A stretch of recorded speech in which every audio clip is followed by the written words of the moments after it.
Sino pong sabik na magpuri sa Panginoon? Say Amen! Tayo pong lahat ay tumayo at sabay-sabay po nating papurihan ang ating nag-iisang Diyos.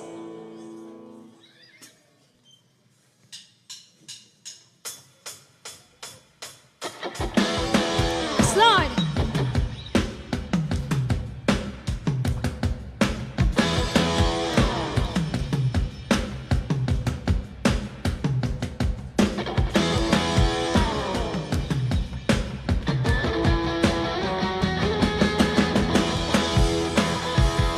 Yes, Lord! Tunay na, Panginoon, na kami nananabik. Napapurihan ka ngayong umagang ito. Ako'y nananabik sa iyong pagbabalik. Lahat ng luha ay mapapawi. Walang sakit o kamatayan, sapagkat ang lungkot ay lilisan na. Nagpupuri! Nagpupuri! Yes, Lord! Nagpupuri! Itataas ang ngalan mo habang naghihintay. Nagpupuri! Nagpupuri! Nananabik sa iyong pagbabalik.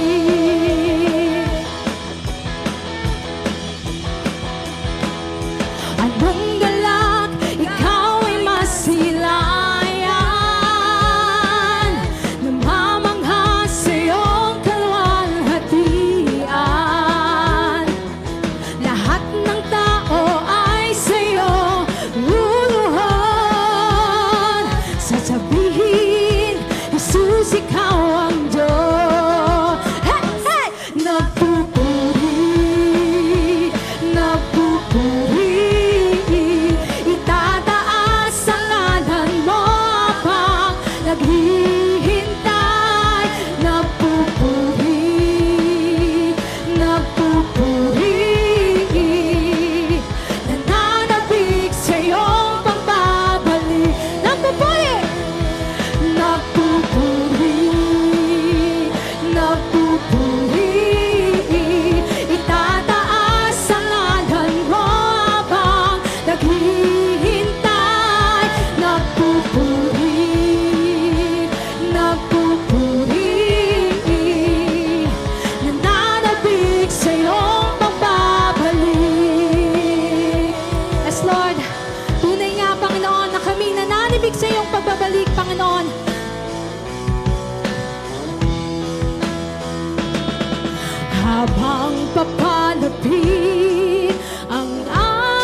naghihintay, nagpupuri, nagpupuri, nananabik sa iyong pagbabalik. Papurihan mo, Panginoon, nagpupuri, nagpupuri, itataas ang ngalan mo habang naghihintay, nagpupuri, nagpupuri, nananabik sa iyong pagbabalik. Ako'y nananabik, nananabik, nananabik. Sino nananabik dito para sa Panginoon? Nananabik. Ako'y nananabik, nananabik, nananabik. Ako'y nananabik, nananabik, nananabik. Ay! Yes, Lord, tunay nga kami nananabik na magpuri at magpasalamat sa iyong kabutihan, Panginoon. Yes, Lord. Patuloy ka namin papupurihan, Panginoon, dahil ikaw yung tunay na Diyos sa aming buhay, Panginoon. At kami nananabik, Panginoon, na ideklara sa buong mundo at i-share sa mga taong nangangailangan, Panginoon, na ikaw yung Diyos simula noon hanggang ngayon, Panginoon. At patuloy naming isisigaw sa buong mundo, Panginoon, na ikaw yung dakila at tapat na Panginoon sa aming buhay.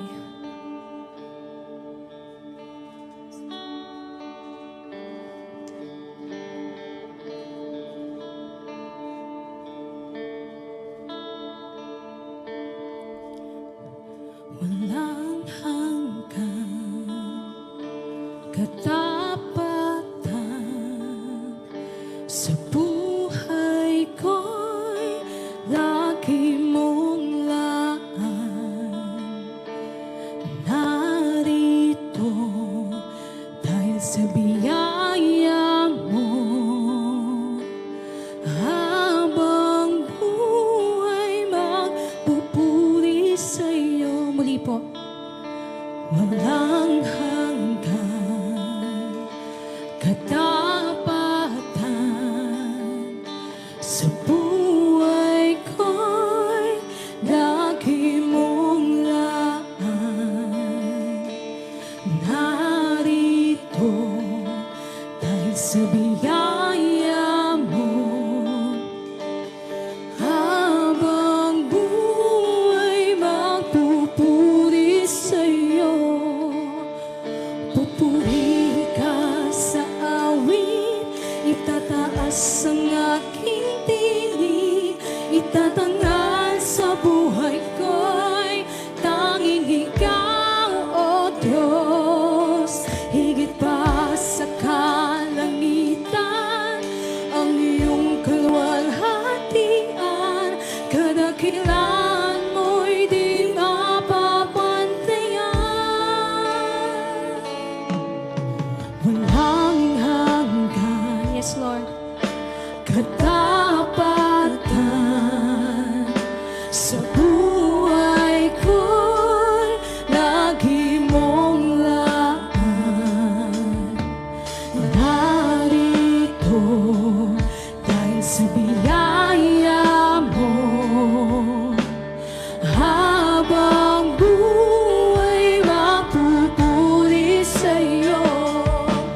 Pupurihin ka sa awit, itataas ang aking tinig,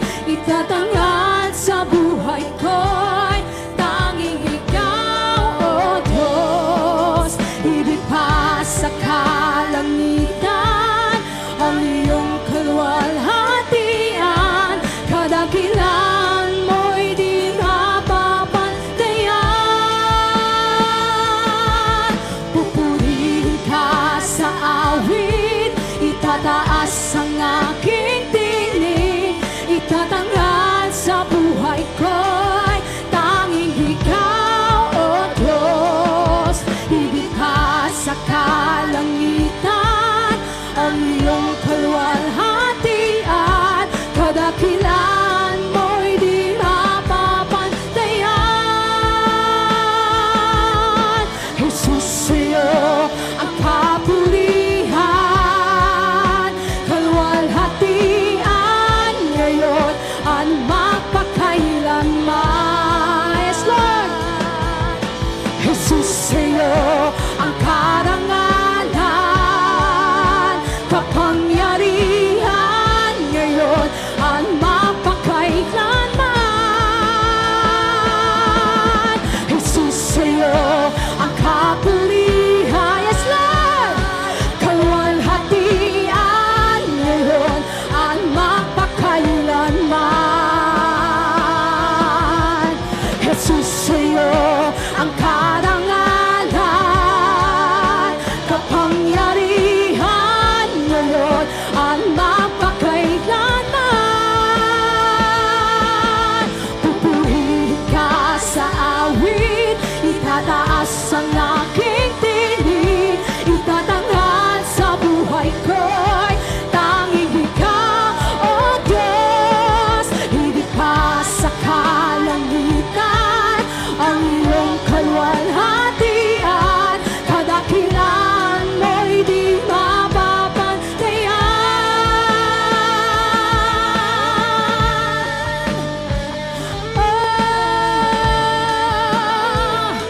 Ika'y pupurihin, Panginoon.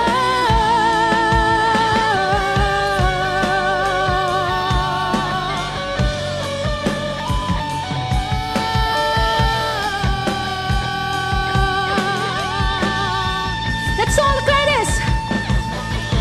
Ikaw ang tunay na Diyos, ika'y walang katulad, ika'y nag-iisa, ikaw lamang, wala nang iba. Sa'yo ang aming awit, dinggin ang aming tinig, isisigaw sa buong mundo.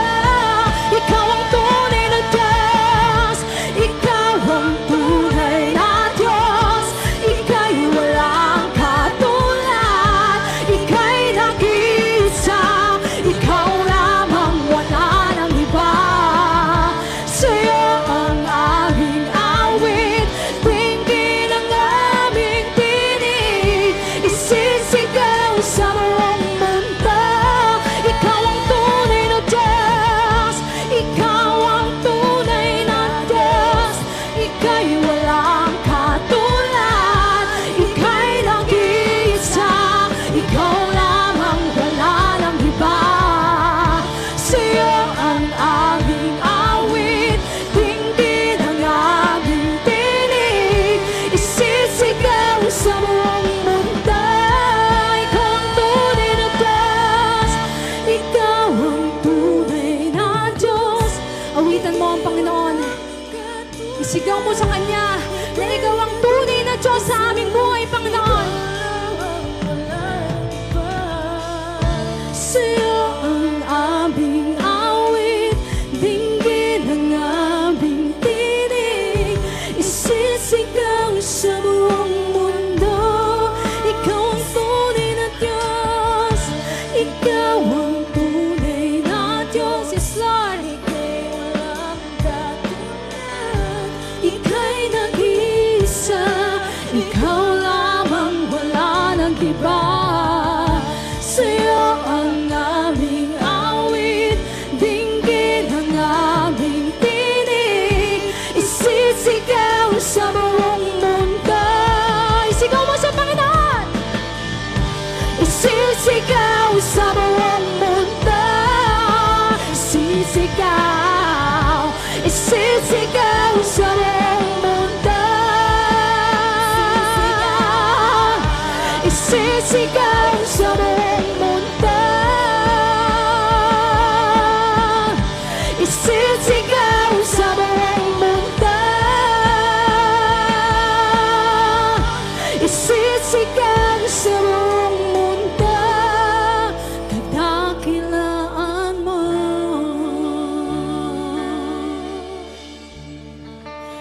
Kadakilaan mo.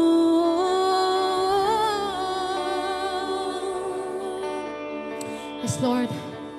Tunay nga, Panginoon, Ikaw ay dakila sa aming mga buhay, Panginoon. At patuloy, Panginoon, isisigaw namin sa buong mundo na Ikaw ang tunay na Diyos. Ikaw ang Diyos na hindi nagbabago. Ikaw yung Diyos na mabuti sa aming mga buhay, Panginoon.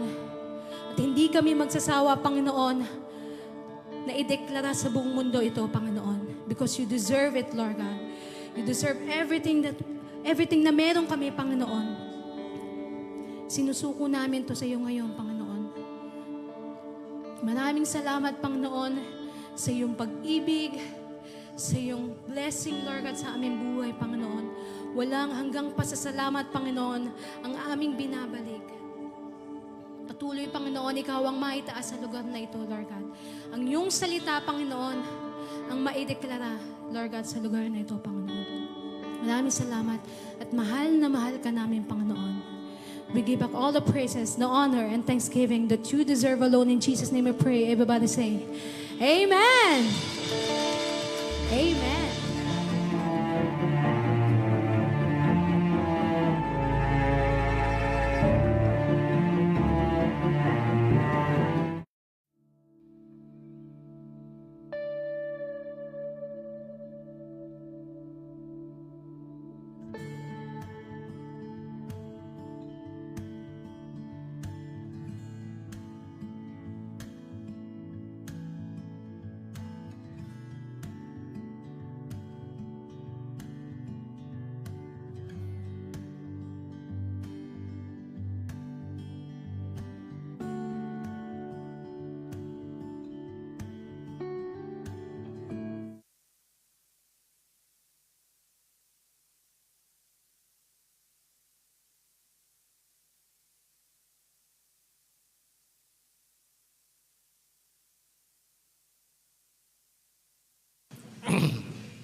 Ating pag-uusapan ngayon ay simula pa nung una yung mga nakaraan na topic nila Brother Larry, Brother Greg na Restore.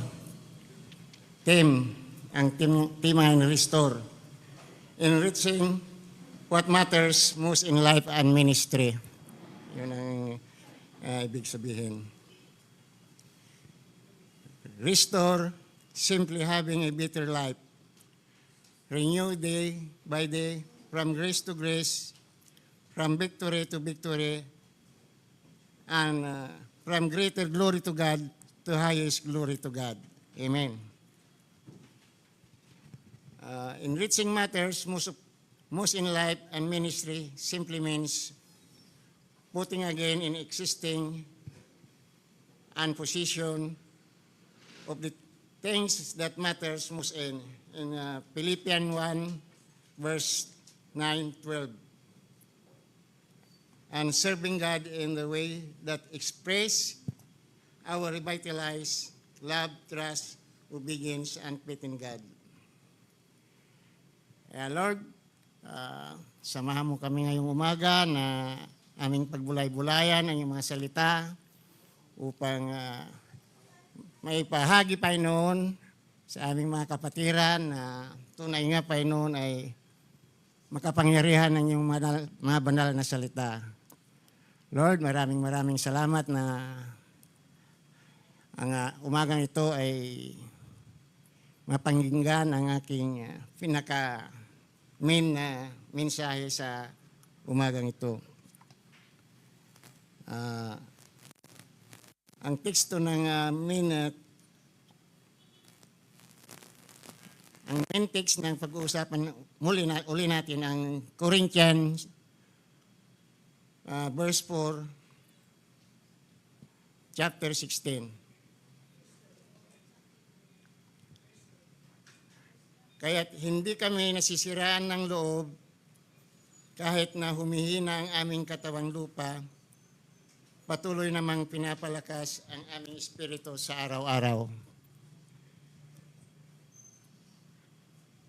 Yan ang pinaka-main text ito natin sa araw na ito.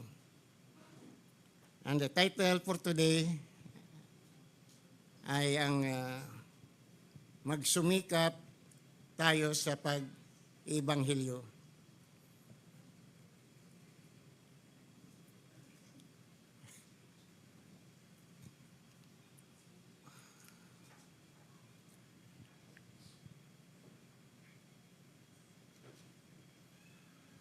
Ang chapter ng magsumikap at magbanghilyo ay pupunta tayo sa Hebrew 6, verse 10-12. Makatarungan ang Diyos, hindi malilimutan ang inyong ginawa. At ang pagmamahal inyong ipinakita, hanggang ngayon ipinakita sa pamamagitan ng paglilingkod ninyo sa mga hinirang ng Diyos. Verse 11, ang nais namin ay patuloy na magsumikap hanggang wakas ang bawat isa sa inyo upang makamtan ninyo ang inyong inaasahan. Kaya huwag kayong maging tamad. Tularan ninyo ang mga taong dahil sa kanilang pagtitiis at pananalig sa Diyos ay tumanggap ng may pinangako niya.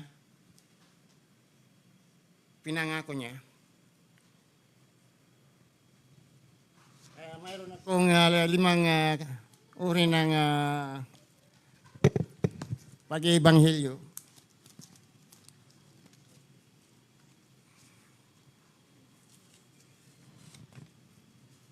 Maraming kuli ko.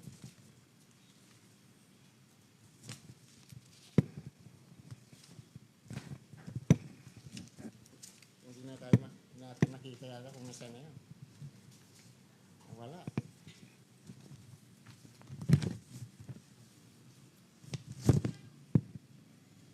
May mga 5 paraan upang maibahagi ang ibanghilyo.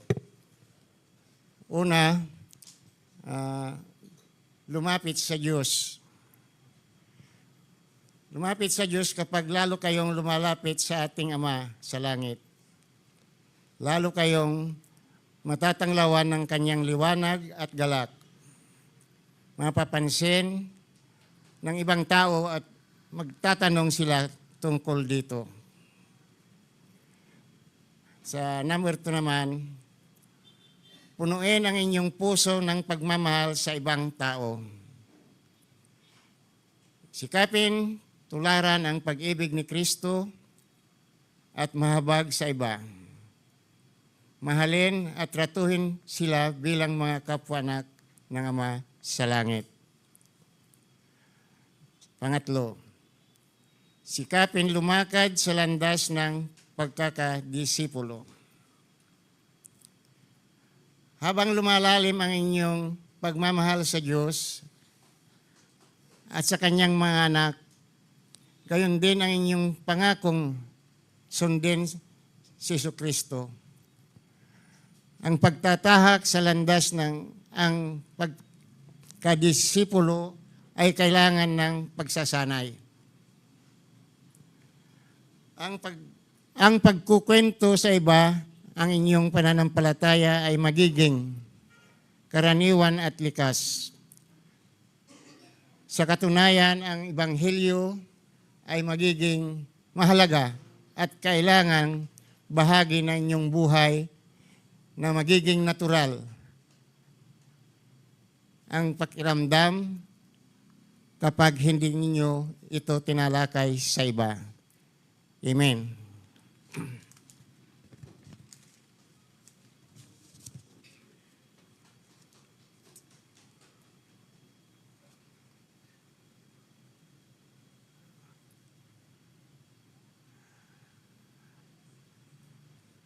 Ang susunod na chapter na uli ng ating pag-uusapan ay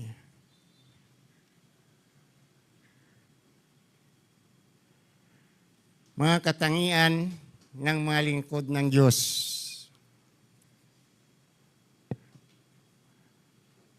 Sa Timothy verse 3, Timothy 1 verse 3,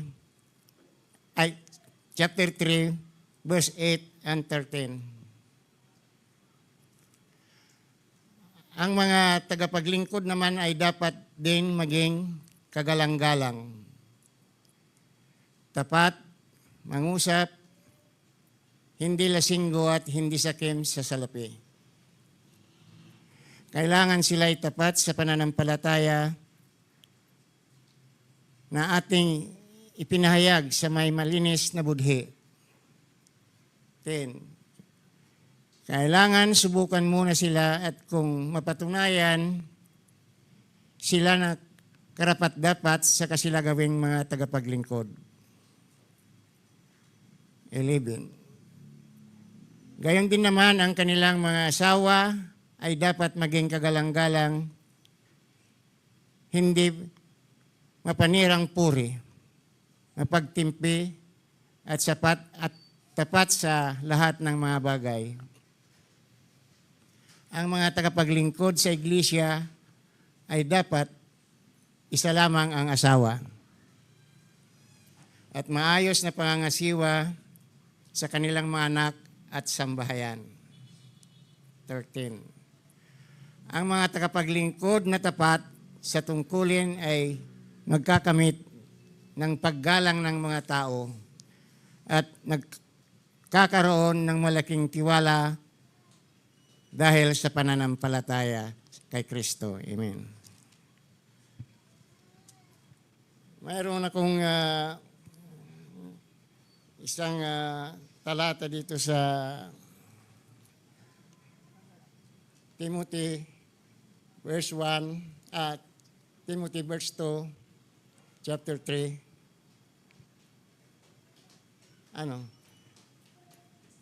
Timothy 3 verse 8 pala. Ang salitang tagapaglingkod o diakono, nang ibig sabihin ay lingkod o ministro, ay ipinatungkol kay Jesus, Pablo, Timothy, at iba pa.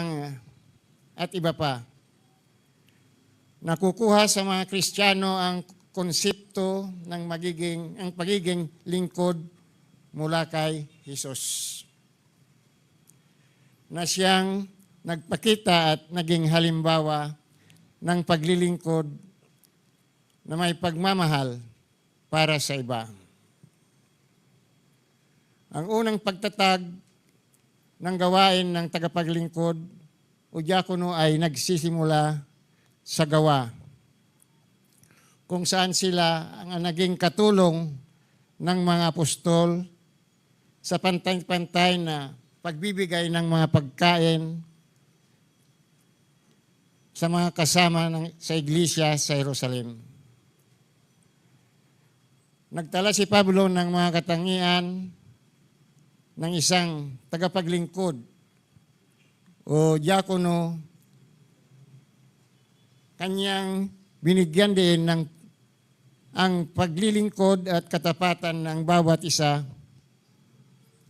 at pinahiwatig niya na ang kanilang gawain ay upang tumulong sa mga nangangailangan. Amen. At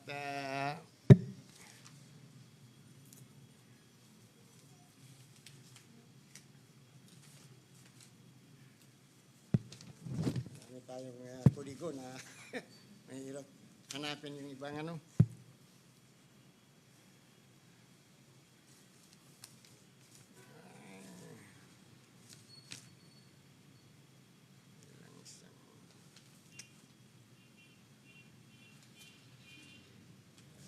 Hindi ko na makita.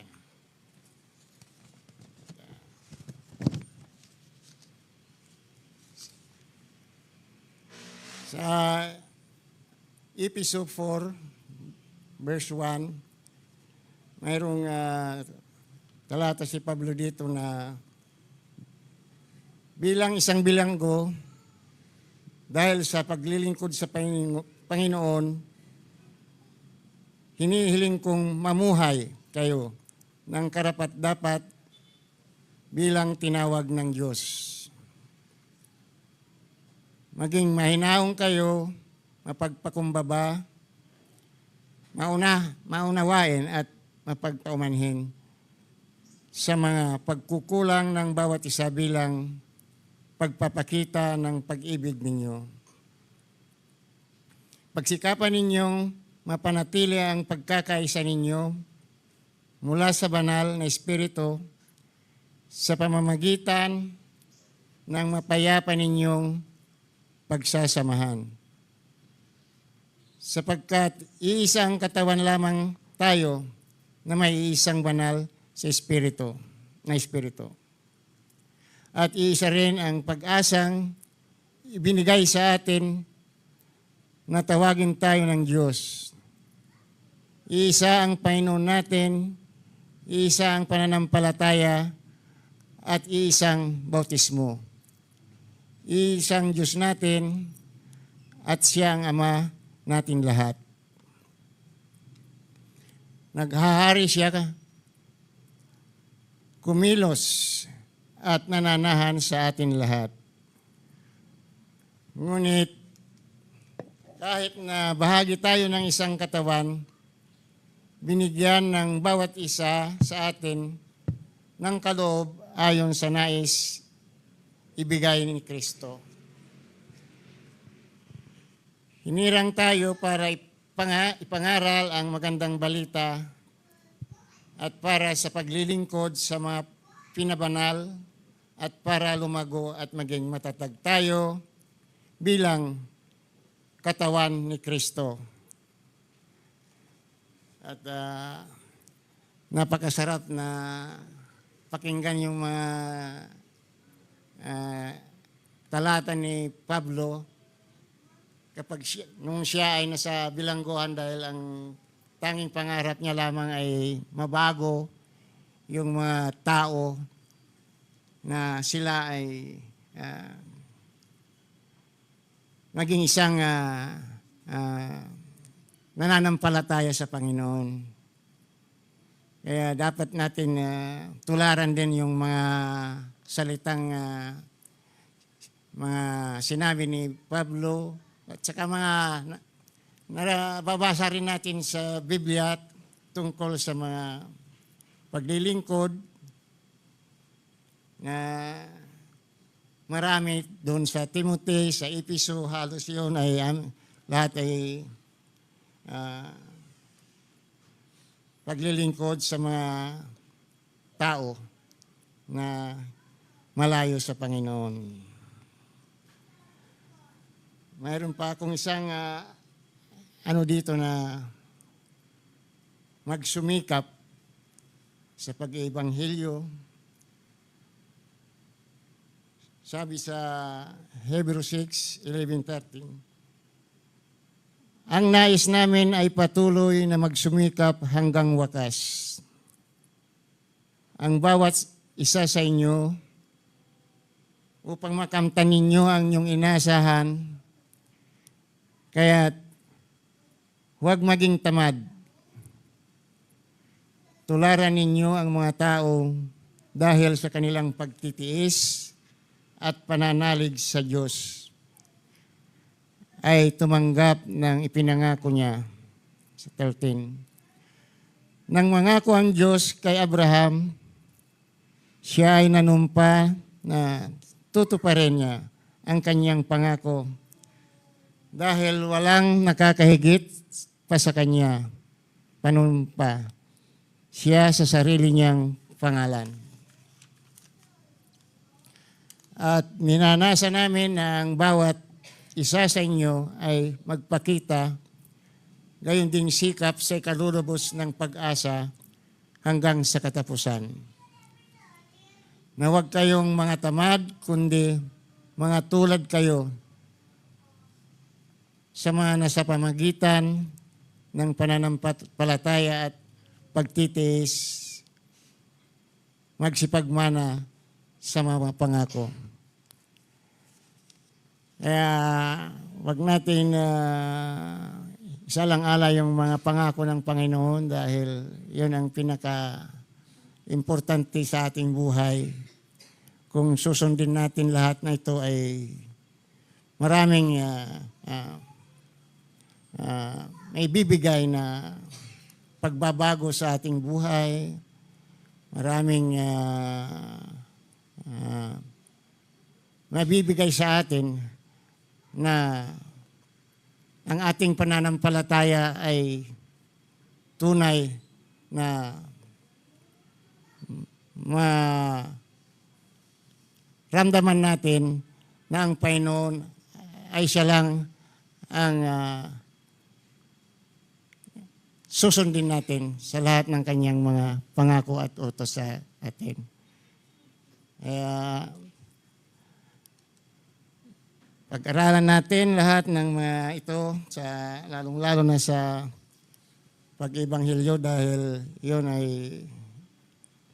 trabaho natin ang mag-ibanghilyo sa mga kapatiran natin, sa mga kaibigan natin upang sila ay mapalapit sa Panginoon, lalong-lalo na yung mga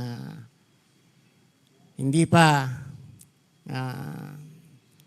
nakakaalam ang daan patungo sa kaharian ng Diyos. Lord, maraming salamat sa mga pagkakataon nito na binigay mo sa akin at nawa ay magamit pa noon ang mga salitang mensahe ko na aking naihatid sa mga kapatiran. At tunay nga, Panginoon, na ikaw lang ang aming masunod, mapapurihan sa araw na ito. At mayroon lang akong kunting maiksing patotoo sa aking buhay tungkol sa pagsusumikap. Kasi nung araw, sa probinsya ay mahirap ang buhay. Ang buhay namin noon, talaga naman pumapasok ako sa eskwelahan, yung tsinilas ko isang kulay, yung kabila isang kulay. Dahil napakahirap ang pira nung araw. At yan, sa panahon na yun ay kahit na mahirap ay pinagtiisan namin dahil wala kaming magagawa talaga dahil mahirap kami. At sa madalit salita, nakatapos ako ng high school. At ako'y nainggit sa mga kalugaran ko sa amin dahil sila ay nagpuntahan dito sa Maynila na mag-aral. At wala kaming kayang yung cash ba na pira na pwede akong pumunta dito sa Maynila para mag-aral. At sabi ko sa tatay ko at sa nanay ko na gusto kong mag-aral para mabago naman yung buhay namin dahil sa nararanasan naming hirap ay talaga naman parang hindi na namin malampasan yung mga ganong buhay.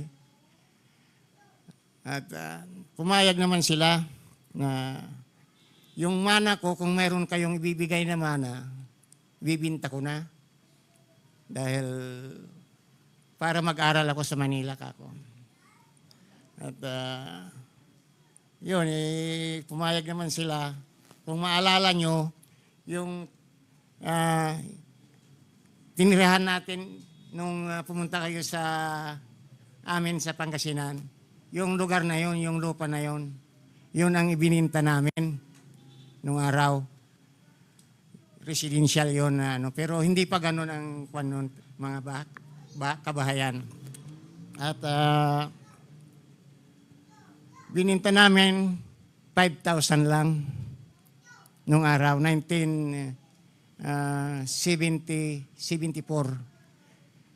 Sa luwag na yon, 5,000 lang kasi napakahirap ang pera nung araw. Kaya sabi ko, kakasya kaya yung 5,000 sa pag-aral ko ng 2 taon bilang isang seaman nung araw dito sa Manila. Iisip ko. Kaya sa aking susumikap, pagtitiis sa mga ganong pangyayari sa aking buhay, ay nakatapos naman ako sa awa ng Diyos at nakapagtrabaho ako. Pero hindi basta-basta nakapagtrabaho dahil napakahirap kahit tapos ka na, napakahirap pa rin pumasok sa trabaho. Halos 3 taon akong hindi pa rin nakapagtrabaho, wala na talaga, wala na akong pag-asa noon dahil 3 taon. Pudpud na yung sapatos ko sa pupunta sa mga agency para mag-apply. Pero hindi pa rin ako nawala ng pag-asa dahil iniisip ko, kung susuko ako, walang mangyayari sa aking pinag-aralan. At sige lang, hanggang sa isang araw, kasi mayroon akong isang kamag-anak na kapitan, tinawag ako kung gusto kong sumampa sa barko at siyempre, sabi ko oo kasi siyempre matagal na akong na-standby kaya iyon ang umpisa. Kinuha ko sa barko niya at nakapag-umpisa akong nagtrabaho. At awa ng Diyos, nakatapos ako ng kontrata at ganon-ganon. At simula na doon ang aking biyaya dahil tuloy-tuloy na yung mga pag-alis ko naman sa barko para magtrabaho. At sa aking titiis, lalong-lalo na malayo sa pamilya, napakahirap. At nakapag-ipon din ako ng konti-konti at nakabili rin kami ng lupa. Parang napalitan din yung pinagbili namin na lupa. Naalala nyo yung sa bahay ko doon na doon yung nabili din namin. Kaya purihan ng Panginoon talagang kung nagtitiwala at nanampalataya ka talaga sa Kanya ay ibabalik yung mga nawala sa'yo. Basta't magtiwala ka lang na yan ay makukuha mo. Kaya purihan ng Panginoon na itong pagtututo ko ito talagang pagsusumikap talaga sa aking buhay. Dahil kung hindi ko pinagbili yung mana ko na yon, siguro hindi ako nakapagtrabaho. Nakapagtrabaho pero yung magsasaka. Yun ang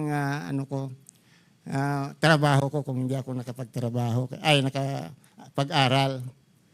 Kaya maraming salamat na talaga naman punong-puno ng pagpapala sa ibinalik ng Panginoon yung ganong pagsisikap ko.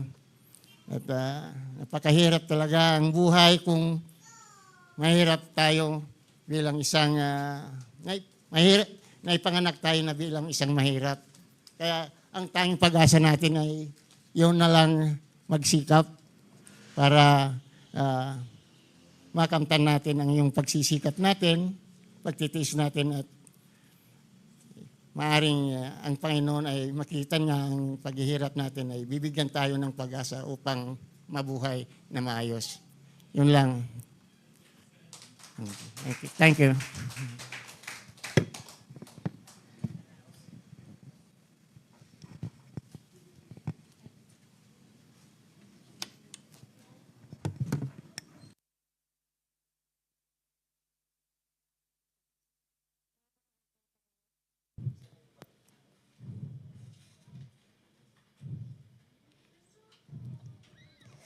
Tunay nga po na lahat ng ating pagsisikap ay merong biyaya. Hindi sa walang bahala dahil ang ating Diyos ang magbibigay sa atin ng lakas muli at ng pag-asa na lahat ng ating ginagawa ay hindi mawawalan ng bunga. Lalo na po ang ating pag-share ng salita ng Panginoon. Patuloy lang po tayong magbahagi ng kanyang salita dahil ang Diyos na po ang magpapatubo nito.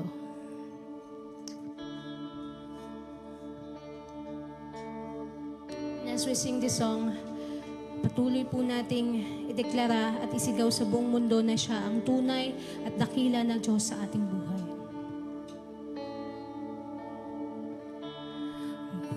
Purihin ka, O Diyos, ang aming alay ay pagsamba. Kalwalhatian, buong karangalan, kapangyarihan mo'y walang katulad. Muli po. Pupurihin ka, O Diyos, ang aming alay ay pagsamba. Kalwalhatian, buong karangalan,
Isisikaw sa buong mundo.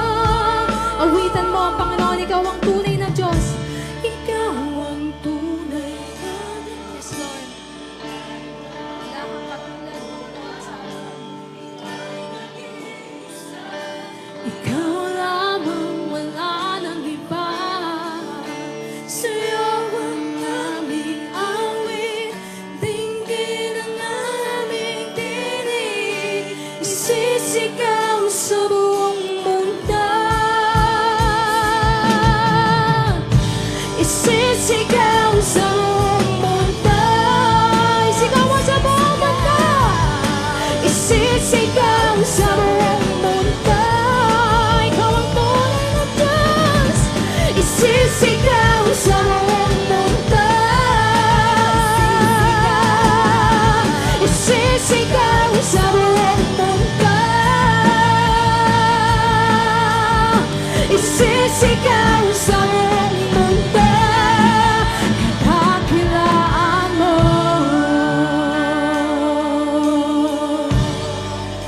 Kadakilaan mo.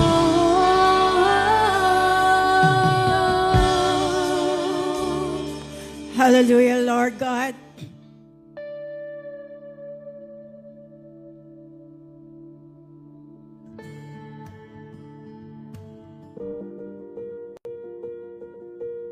You may send your tithes and love offering to any of the following accounts.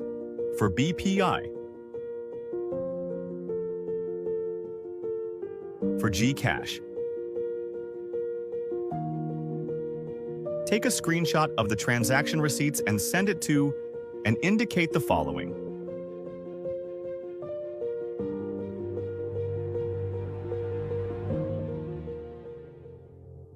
A grateful heart is a magnet for miracles.